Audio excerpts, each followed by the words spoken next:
La réalité de la mort selon la Bible.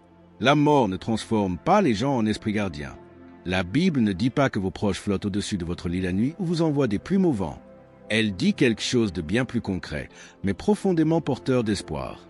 Genèse 3h19 dit « Car tu es poussière, et tu retourneras à la poussière. » Ce n'est pas poétique, c'est précis. Le corps meurt, se décompose et retourne à la terre. Mais qu'en est-il de l'esprit? Ecclésiaste 12h7 donne une réponse complexe. Alors la poussière retournera à la terre, comme elle y était, et l'esprit retournera à Dieu qui l'a donné. Cela semble paisible, n'est-ce pas? Mais c'est aussi concluant. On ne voit pas l'idée de traîner, de regarder des barbecues en famille ou d'assister à des cérémonies de remise de diplômes. L'esprit retourne à Dieu, le corps à la terre, et c'est tout jusqu'à la résurrection. Mais c'est là que beaucoup de gens se trompent. Ils pensent que le retour de l'esprit signifie que nos proches défunts flottent comme des spectateurs cosmiques. Mais Hébreux 9h27 clarifie les choses. Il est réservé aux hommes de mourir une seule fois, après quoi vient le jugement. Cela signifie qu'il n'y a pas d'aller-retour, pas de hantise, pas de travail inachevé. La mort n'est pas un couloir entre deux pièces, c'est une porte qui se verrouille derrière soi. Et ce qui les attend, c'est le jugement, pas l'observation des vivants. Est-ce à dire qu'ils sont complètement inconscients de tout? Sont-ils simplement partis? C'est ce que nous allons approfondir. Soyons honnêtes, nous voulons qu'ils sachent. Quand vous avez finalement décroché ce travail, vous avez murmuré « Papa, j'ai réussi ». À la naissance de votre enfant, vous avez levé les yeux et souri, espérant que grand-mère puisse voir. Lorsque vous avez traversé les moments les plus difficiles de votre vie, vous vous êtes dit « C'est qu'il veille sur moi ». Mais la question demeure, est-ce vrai? Ou est-ce une belle illusion qui nous aide à survivre au deuil? Ouvrons la Bible et non nos émotions. Ecclésiaste 9, 5-6 nous frappe comme un vent froid. Car les vivants savent qu'ils mourront, mais les morts ne savent rien, et il n'y a plus de salaire pour eux, car leur souvenir est oublié. Leur amour, leur haine et leur envie ont déjà péri. Ils n'auront plus de part à rien de ce qui se fait sous le soleil. Laissons ces mots s'installer. Les morts ne savent rien. Pas un peu, rien. Ils ne ressentent plus d'amour. Ils ne haïssent plus. Ils n'envient plus. Ils ne suivent pas les événements de votre vie depuis le balcon du ciel. Ils n'ont aucune part à tout ce qui se passe sous le soleil. Autrement dit, sur terre. Ce n'est pas froid, c'est l'écriture. Cela ne signifie pas qu'ils n'ont plus d'importance. Cela signifie que le voyage dans ce monde est terminé. Le psaume 146, 4 le confirme. Son esprit s'en va, il retourne à la terre. Ce jour-là même, ses plans périssent. Plus d'objectifs, plus de surveillance, plus d'interaction. Le silence de la tombe n'est pas poétique, il est total. Les morts ne restent pas là comme les fantômes des films. Ils n'assistent pas à votre mariage en esprit. Ils reposent. Mais attendez, et les rêves, et les moments qui semblent surnaturels, et les histoires bibliques où les morts semblent conscients, c'est là que ça devient complexe et puissant. Car maintenant, nous abordons les versets les plus mal compris de la Bible. C'est là que les choses deviennent inconfortables. Nous avons déjà vu que la Bible dit que les morts ne savent rien et n'ont aucune part à ce qui se fait sous le soleil. C'est assez clair. Mais alors, que faire de ces passages mystérieux qui semblent montrer le contraire? Vous les connaissez. Un prophète mort réapparaît soudainement. Deux saints de l'Antiquité apparaissent rayonnants aux côtés de Jésus. Un homme tourmenté parle depuis la tombe de ses frères encore vivants. Ces histoires nous hantent, non pas parce qu'elles contredisent la vérité, mais parce que nous n'avons pas vraiment compris ce qu'elles essaient de dire. Alors, entrons dans le brouillard, non pas pour nous y perdre, mais pour le dissiper une bonne fois pour toutes. Commençons par l'histoire de l'homme riche et de Lazare.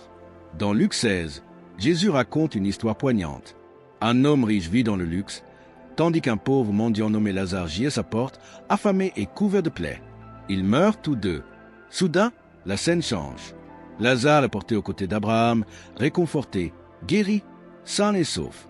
L'homme riche, lui, se retrouve à l'agonie, brûlant de tourments.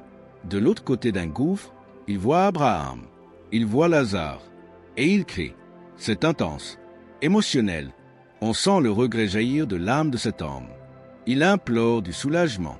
Il implore que quelqu'un aille avertir sa famille.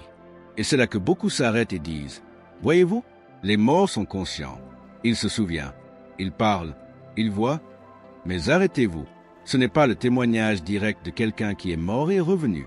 Il s'agit d'une parabole de Jésus, une histoire destinée à enseigner la vérité spirituelle par le biais d'images symboliques. Et Jésus n'a pas utilisé les paraboles pour décrire des mécanismes théologiques littéraux. Il les a utilisés pour confronter les cœurs, exposer l'orgueil et appeler les gens à la repentance. Si nous interprétons cette parabole comme une description littérale de l'au-delà, nous entrons directement en contradiction avec le reste des Écritures. Remarquez également que l'homme riche ne voit pas la terre. Il ne surveille pas sa famille. Il n'observe rien de ce qui se passe parmi les vivants. Il ne parle que de mémoire. Il sait qu'il avait 5 frères. Il sait qu'ils doivent se repentir. Mais il ne les voit pas. Il n'y a pas de surveillance divine. Il n'y a pas de fantôme qui veille du ciel. Et puis vient le véritable message. Lorsque l'homme riche supplie que quelqu'un soit envoyé d'entre les morts pour avertir ses frères, Abraham répond, « Ils ont Moïse et les prophètes, qu'ils les écoutent. » Traduction, la parole de Dieu suffit. Les vivants n'ont pas besoin de signes des morts. Ils ont besoin de la foi au Dieu vivant. Cette histoire ne parle pas de ce que les morts savent. Elle parle de ce que les vivants ignorent. Maintenant, gravissons la montagne, littéralement. Dans Matthieu 17, nous assistons à l'une des scènes les plus surnaturelles du Nouveau Testament. Jésus conduit Pierre, Jacques et Jean sur un lieu élevé. Et là, dans une gloire radieuse, Moïse et Élie apparaissent, s'entretenant avec lui. Des siècles ont passé depuis la mort de Moïse. Élie a été enlevé dans un char de feu. Pourtant, les voici, vivants, glorieux, conversant avec le Fils de Dieu. Cela prouve sûrement que les morts peuvent apparaître, n'est-ce pas? Attendez. Il ne s'agit pas d'une apparition ordinaire dans l'au-delà. Il s'agit de la transfiguration, un événement unique, orchestré par Dieu, où le ciel et la terre entrent en collision dans un but précis, révéler toute la majesté de Jésus à ses disciples. Moïse et Élie n'apparaissent pas par hasard. Ils ne flottent pas, choisissant de rendre visite. Ils sont convoqués pour un moment précis de révélation divine. Et ils ne parlent pas à Pierre, Jacques ou Jean. Ils parlent à Jésus. Il ne s'agit pas d'humains invoquant les morts. Il ne s'agit pas de morts visitant les vivants. C'est un aperçu céleste de qui est vraiment Jésus, l'accomplissement à la fois de la loi, Moïse, et des prophètes, Élie. Il convient également de noter qu'Élie n'est jamais mort. Il a été emporté au ciel dans un tourbillon. Sa présence ici est unique, non normative. Et Moïse, son corps a été enseveli par Dieu lui-même. Ce n'était pas un retour d'entre les morts. C'était un aperçu de l'éternité. Enfin, nous arrivons au moment le plus sombre et le plus troublant. Saül et l'esprit de Samuel. Dans un Samuel 28, le roi Saül est désespéré. Dieu a cessé de lui parler. Plus de rêves, plus de prophètes, plus de conseils. Alors il fait quelque chose d'interdit. Il cherche une médium, une sorcière à Endor, et lui demande de faire surgir l'esprit du prophète Samuel. Et quelque chose de terrifiant se produit. La femme crie. Samuel apparaît. Il parle avec clarté. Il délivre un message de jugement. Et Saül s'effondre de peur. Cela semble réel. Cela semble surnaturel. Mais la question est, était-ce vraiment Samuel?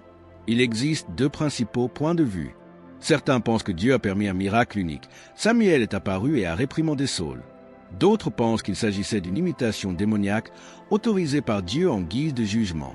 Quoi qu'il en soit, le message est le même. Ce n'était pas normal. En fait, cet événement est entouré d'avertissements.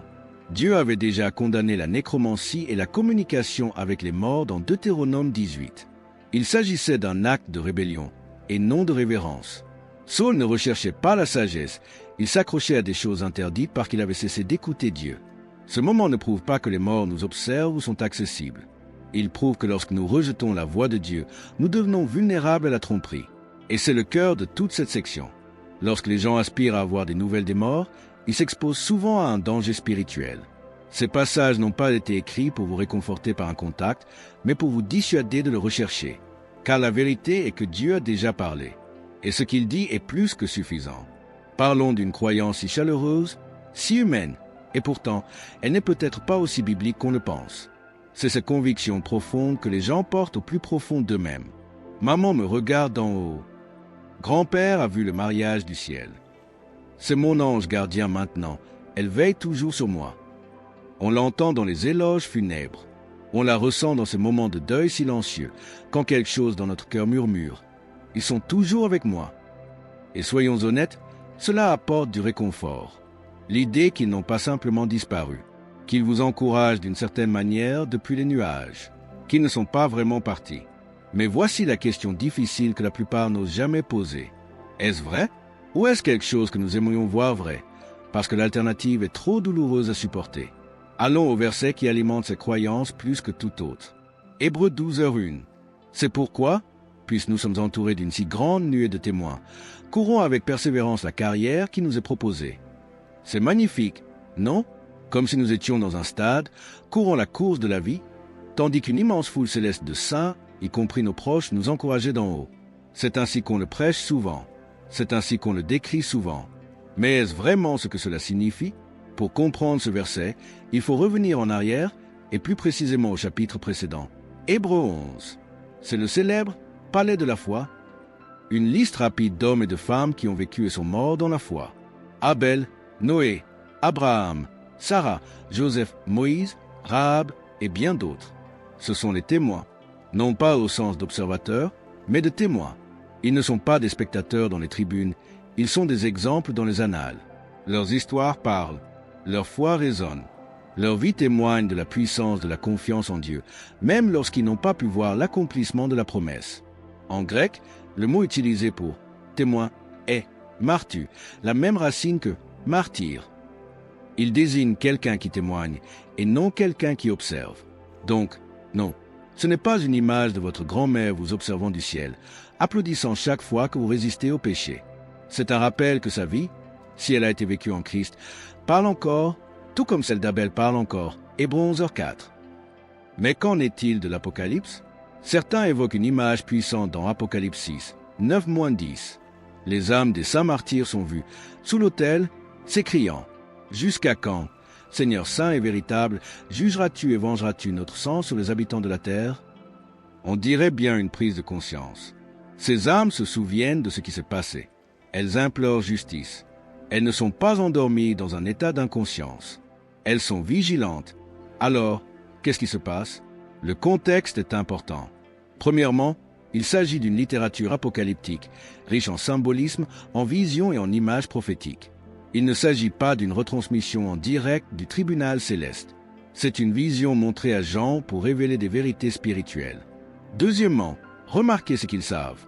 Ils savent que justice n'a pas encore été rendue. Ils ne disent pas « nous voyons ce qui se passe ». Ils ne mentionnent aucun événement actuel. Leur connaissance semble limitée et il est possible qu'elle vienne de Dieu et non d'une observation de la terre telle une chaîne d'informations célestes. Même s'ils en sont conscients, rien n'indique qu'ils observent les faits et gestes quotidiens des vivants. Aucun verset ne dit que les âmes du ciel surveillent leurs proches. Rien dans la Bible ne suggère que vos décisions soient surveillées par des proches décédés. Alors, pourquoi est-ce important? Parce que si nous nous accrochons à la croyance que nos proches nous observent, nous risquons de nous tourner vers eux pour trouver du réconfort, au lieu de nous tourner vers celui qui a réellement promis d'être avec nous. Et soyons clairs sur un autre point. Les humains ne deviennent pas des anges. Peu importe le nombre de fois où nous entendons « le ciel a gagné un autre ange », la Bible établit une distinction nette entre les anges et les humains. Hébreux 1h14 décrit les anges comme des « esprits au service de Dieu », envoyés pour exercer un ministère auprès de ceux qui hériteront du salut. Ce ne sont pas des âmes glorifiées. Ce ne sont pas des humains morts zélés.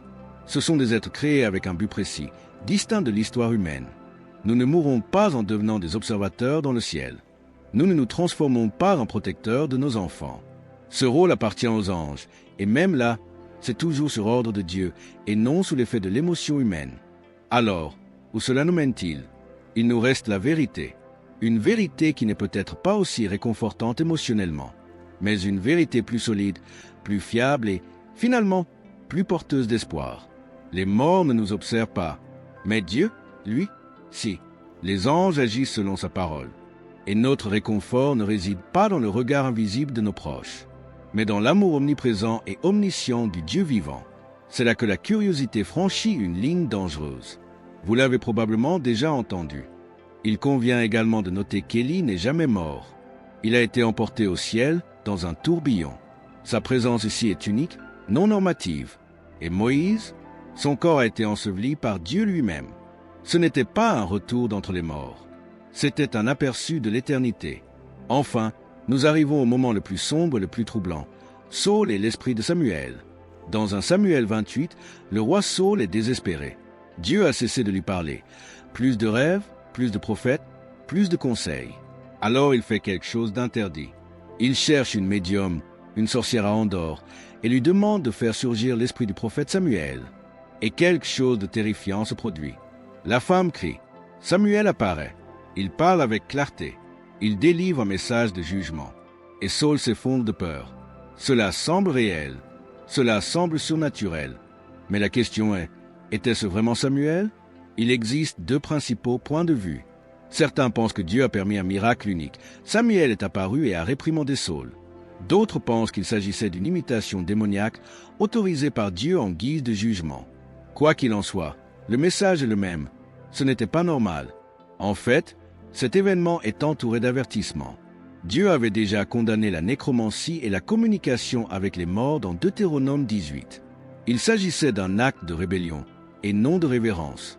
Saul ne recherchait pas la sagesse, il s'accrochait à des choses interdites parce qu'il avait cessé d'écouter Dieu. Ce moment ne prouve pas que les morts nous observent ou sont accessibles. Il prouve que lorsque nous rejetons la voix de Dieu, nous devenons vulnérables à la tromperie. Et c'est le cœur de toute cette section. Lorsque les gens aspirent à avoir des nouvelles des morts, ils s'exposent souvent à un danger spirituel. Ces passages n'ont pas été écrits pour vous réconforter par un contact, mais pour vous dissuader de le rechercher. Car la vérité est que Dieu a déjà parlé. Et ce qu'il dit est plus que suffisant. Parlons d'une croyance si chaleureuse, si humaine, et pourtant, elle n'est peut-être pas aussi biblique qu'on le pense. C'est cette conviction profonde que les gens portent au plus profond d'eux-mêmes. Maman me regarde d'en haut.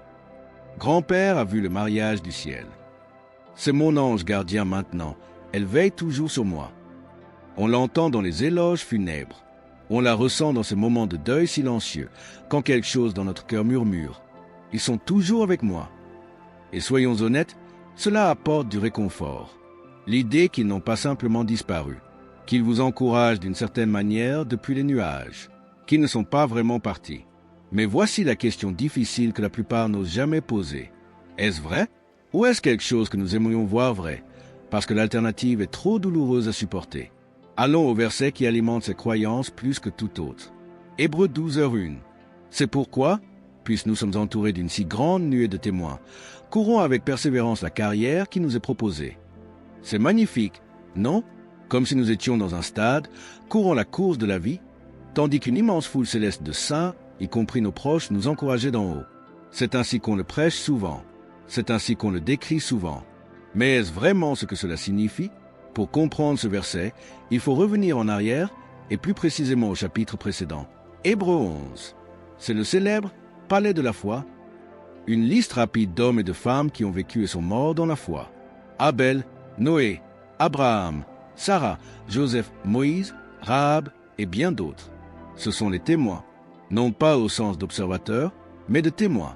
Ils ne sont pas des spectateurs dans les tribunes, ils sont des exemples dans les annales. Leurs histoires parlent, leur foi résonne. Leur vie témoigne de la puissance de la confiance en Dieu, même lorsqu'ils n'ont pas pu voir l'accomplissement de la promesse. En grec, le mot utilisé pour témoin est martu, la même racine que martyr. Il désigne quelqu'un qui témoigne et non quelqu'un qui observe. Donc, non, ce n'est pas une image de votre grand-mère vous observant du ciel, applaudissant chaque fois que vous résistez au péché. C'est un rappel que sa vie, si elle a été vécue en Christ, parle encore, tout comme celle d'Abel parle encore, Hébreux 11h4. Mais qu'en est-il de l'Apocalypse? Certains évoquent une image puissante dans Apocalypse 6, 9-10. Les âmes des saints martyrs sont vues, sous l'autel, s'écriant « Jusqu'à quand, Seigneur saint et véritable, jugeras-tu et vengeras-tu notre sang sur les habitants de la terre ?» On dirait bien une prise de conscience. Ces âmes se souviennent de ce qui s'est passé. Elles implorent justice. Elles ne sont pas endormies dans un état d'inconscience. Elles sont vigilantes. Alors, qu'est-ce qui se passe? Le contexte est important. Premièrement, il s'agit d'une littérature apocalyptique, riche en symbolisme, en visions et en images prophétiques. Il ne s'agit pas d'une retransmission en direct du tribunal céleste. C'est une vision montrée à Jean pour révéler des vérités spirituelles. Deuxièmement, remarquez ce qu'ils savent. Ils savent que justice n'a pas encore été rendue. Ils ne disent pas « nous voyons ce qui se passe ». Ils ne mentionnent aucun événement actuel. Leur connaissance semble limitée et il est possible qu'elle vienne de Dieu et non d'une observation de la terre telle une chaîne d'informations célestes. Même s'ils en sont conscients, rien n'indique qu'ils observent les faits et gestes quotidiens des vivants. Aucun verset ne dit que les âmes du ciel surveillent leurs proches. Rien dans la Bible ne suggère que vos décisions soient surveillées par des proches décédés. Alors, pourquoi est-ce important? Parce que si nous nous accrochons à la croyance que nos proches nous observent, nous risquons de nous tourner vers eux pour trouver du réconfort, au lieu de nous tourner vers celui qui a réellement promis d'être avec nous. Et soyons clairs sur un autre point. Les humains ne deviennent pas des anges. Peu importe le nombre de fois où nous entendons « le ciel a gagné un autre ange », la Bible établit une distinction nette entre les anges et les humains. Hébreux 1h14 décrit les anges comme des « esprits au service de Dieu », envoyés pour exercer un ministère auprès de ceux qui hériteront du salut. Ce ne sont pas des âmes glorifiées. Ce ne sont pas des humains morts ailés. Ce sont des êtres créés avec un but précis, distinct de l'histoire humaine. Nous ne mourrons pas en devenant des observateurs dans le ciel. Nous ne nous transformons pas en protecteurs de nos enfants. Ce rôle appartient aux anges, et même là, c'est toujours sur ordre de Dieu, et non sous l'effet de l'émotion humaine. Alors, où cela nous mène-t-il? Il nous reste la vérité. Une vérité qui n'est peut-être pas aussi réconfortante émotionnellement, mais une vérité plus solide, plus fiable et, finalement, plus porteuse d'espoir. Les morts ne nous observent pas, mais Dieu, lui, si. Les anges agissent selon sa parole. Et notre réconfort ne réside pas dans le regard invisible de nos proches, mais dans l'amour omniprésent et omniscient du Dieu vivant. C'est là que la curiosité franchit une ligne dangereuse. Vous l'avez probablement déjà entendu. Si ce message vous a parlé aujourd'hui, ne le gardez pas pour vous. Qu'il ancre votre âme et qu'il soit une lumière pour quelqu'un d'autre qui traverse le deuil. Et si vous cherchez la vérité, l'espoir et la clarté, n'oubliez pas d'aimer cette vidéo et de vous abonner à la chaîne. Nous construisons quelque chose de plus profond que des réponses. Nous construisons une communauté qui vit selon la vérité. Et avant de partir, une autre vidéo est actuellement à l'écran et explore encore plus en profondeur les promesses de Dieu concernant l'au-delà. Cliquez dessus. Votre prochain pas vers la vérité commence ici. À bientôt pour la prochaine. Restez forts, restez ancrés, restez en lui.